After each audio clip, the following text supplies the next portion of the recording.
The year 1974 marks the beginning of a silent revolution. For the world economy, everything, shaped by a secret deal between Saudi Arabia's King Faisal and the U.S. administration led by Henry Kissinger. This agreement would change not only energy trade but also the pillars of global financial relationships.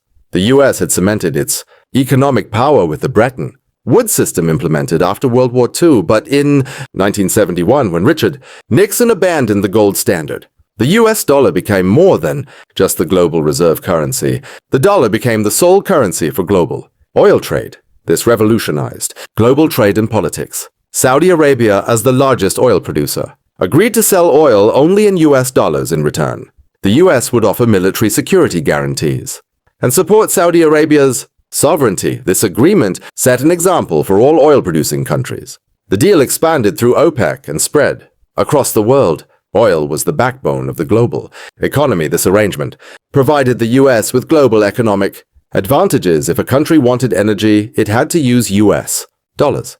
This increased the demand for the dollar in global trade, but also allowed the U.S. to pursue expansive fiscal policy. By printing its own currency, the U.S. gained the ability to borrow endlessly in the world economy. The U.S. government could finance trade deficits and increase foreign debt thanks to the Petrodollar system no other country could achieve. The U.S.'s economic power relied on the dollar's status as the global reserve currency. The Petrodollar agreement reshaped global trade and the financial system the world traded in. Dollars and the U.S.'s trade deficit and foreign debt were never questioned. Since everyone was accumulating dollars to buy energy, the U.S. could export inflation globally. The growing demand for dollars allowed the U.S. to offload its economic issues abroad. This was not just an economic strategy, but a geopolitical one. The U.S. secured military security for Saudi Arabia, gaining control over a powerful state in the Middle East. This also affected other countries in the region. OPEC countries had to adjust oil prices according to U.S. interests. This strengthened America's influence not only on the global economy, but also on the Middle East. The petrodollar system became a powerful factor shaping the world economy during the 70s and 80s. The U.S.'s dominance relied on other countries' demand for dollars. The U.S. used this advantage to increase borrowing and finance wars, military spending, and government expenditures through dollar demand. This made it necessary for other countries to accumulate dollars. As much of global trade was conducted in U.S. dollars, the effects of the petrodollar agreement extended beyond the 70s and 80s into the 90s and 2000s. This solidified the U.S. dollar's role as the global reserve currency. But by the mid-2000s, the dangers of dependence on the petrodollar system began to surface. The petrodollar system seemed like an economic advantage, but gradually weakened America's global financial structure. The 1974 secret deal gave the U.S. vast economic maneuvering room, but over time it led to imbalances and structural problems. The most evident effect was the accumulation of massive trade deficits and debt by the U.S. At first, as the U.S. printed more dollars, the demand for dollars in global markets increased, allowing the U.S. to easily finance its debts and raise spending. However, because the dollar became the primary medium of global trade, other countries began accumulating large amounts of dollars, making the American economy more resilient against crises. This situation allowed the U.S. to access financial resources easily to maintain its economic balance. Throughout the 1980s and beyond, U.S. borrowing increased rapidly because the global demand for dollars helped cover financial losses. This made it possible for the U.S. to finance global economic expansion easily. However, the petrodollar system's endless borrowing and financial expansion led to greater imbalances in the world economy. Continuing to use the dollar as the primary reserve currency further increased America's trade deficits. Foreign debt and rising government spending pushed America to an unsustainable economic point. The U.S. government began issuing large amounts of U.S. Treasury bonds to finance debts. These bonds were purchased to secure dollars for use by central banks as reserve currency. The petrodollar system led central banks to accumulate dollars, but this made it harder for the U.S. to manage economic crises. The clearest example of this was the 2008 global financial crisis. By the mid-2000s, a massive financial bubble had formed in the U.S. financial system. Borrowing and mortgage sectors rapidly expanded due to petrodollars, but the world economy could no longer bear such a massive debt load. Global demand for dollars sustained external debts, but eventually this unsustainable economic model burst. 2008 crisis led to both the collapse of the U.S. financial system and a global economic collapse. America's internal debt grew constantly while external debt rose as well. This process had even more destructive effects on developing countries. High dollar demand led to currency devaluations and inflation in these countries. In the mid-1970s, the secret agreement between Saudi Arabia and the U.S. spread quickly, and OPEC countries joined this system. The agreement reinforced the role of petrodollars in the global economy and led to the acceptance of the U.S. dollar as the global reserve currency. Through OPEC, the decision was made to conduct oil trade only in U.S. dollars. This decision made oil importers worldwide acquire dollars to buy energy. The spread of petrodollars increased U.S. financial power and the demand for dollars.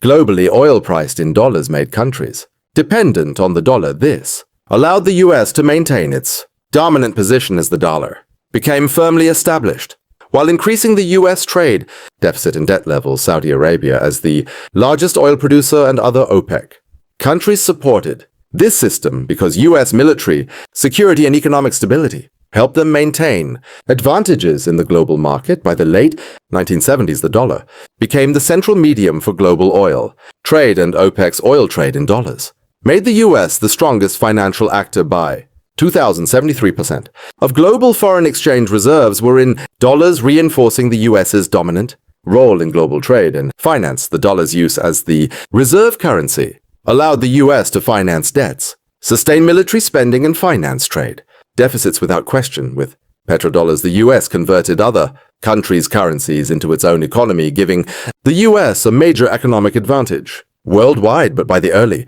2000s, some countries began challenging the dollar's dominance in global trade. China, Russia, and other emerging markets sought alternative payment systems. In 2008, the global financial crisis became a key moment questioning the dollar's power.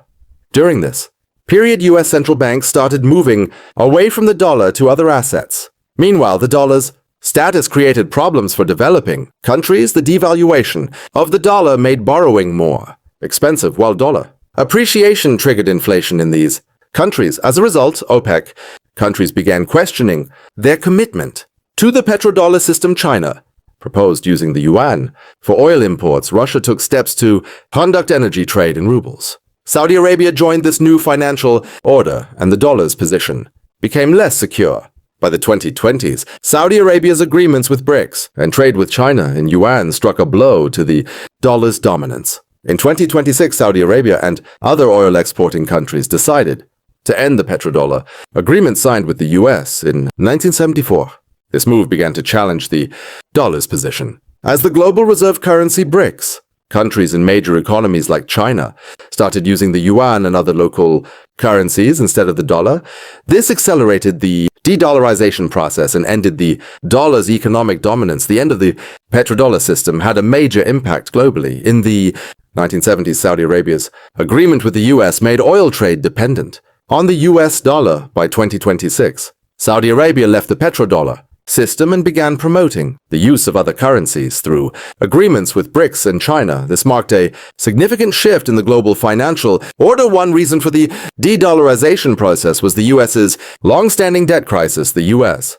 continued to print dollars to finance large trade deficits, but this created financial instability and raised concerns about the global economy. Major economies like China and Russia began to worry about the devaluation of the dollar and America's weakening economy. Since the early 2000s, China worked to create an alternative system to challenge the dollar's dominance. By the mid-2010s, China developed strategies to use the yuan in international trade. By 2026, China began using the yuan in oil trade in Saudi Arabia, and other countries started preferring their own currencies, or the when BRICS countries were key in this transition. In the 2020s, BRICS nations worked toward a non-dollar payment system. China, Russia, India, and others aim to conduct trade in their own currencies to reduce dependence on the dollar. These efforts weakened U.S. financial power and sped up de-dollarization. The main effect of this process was the end of America's economic dominance. The dollar lost its strength